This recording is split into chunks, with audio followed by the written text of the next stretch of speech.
আপনাদের কাছে কি একটা প্রশ্নের উত্তর পাবো আমি? এই যে ধর্মদ্রোহী, ইস্কনের দালাল, ইন্ডিয়ার দালাল, রাষ্ট্রদ্রোহী এই নষ্ট মহিলাকে থামানোর কি এমন কি কেউ কি নাই? সে একের পর এক ইসলামী বিদ্বেষী কথাগুলো বলে যাচ্ছে, ইসলামী উস্কানিমূলক কথাগুলো বলে যাচ্ছে। কেন আইন তার প্রতি কোনো ব্যবস্থা নিতেছে না? সে কি বলছে? সে একের পর এক বাজে বাজে মন্তব্য করতেছে। আজকে কিছু কথা তুলে দিলাম, কথাগুলো শুনেন, তারপর হয়তো আরো কিছু কথা বলবো ভিডিও শেষে। এক হুজুর বলল বিশ্বকাপ মহাপাপ। হ্যাঁ, বিশ্বকাপ খেলা দেখলে গুনাহ, খেলা খেললেও গুনাহ। তখন থেকে কি শুরু হলো, আমাদের দেশের মানুষ যখন ফুটবল খেলাকে ভালোবাসে, আর্জেন্টিনা ব্রাজিলকে সাপোর্ট করে, তখন তারা কি করে, নিজেদের জমানো অর্থ দিয়ে পতাকা বানায়।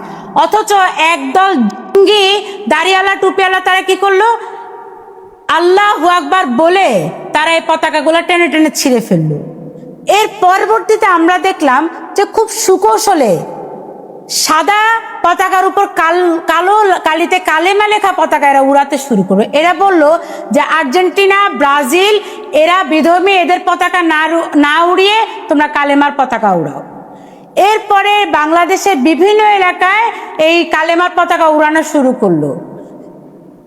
বিশ্বকাপের সূত্র ধরে বাংলাদেশে ঢুকে গেল কতগুলো সংগঠন।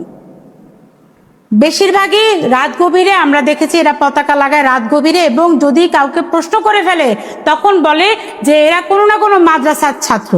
একটা সত্যি কথা কি জানেন, আজ পর্যন্ত ইসলামের ক্ষতি সবচেয়ে কারা করছে জানেন? ইহুদিরে করে নাই, খ্রিস্টানরা করে নাই, বিধর্মীর জন্য ইসলামের ক্ষতি হয় নাই। সবচেয়ে বেশি ক্ষতি হয়েছে লেবাসদারি মুনাফিকের জন্য।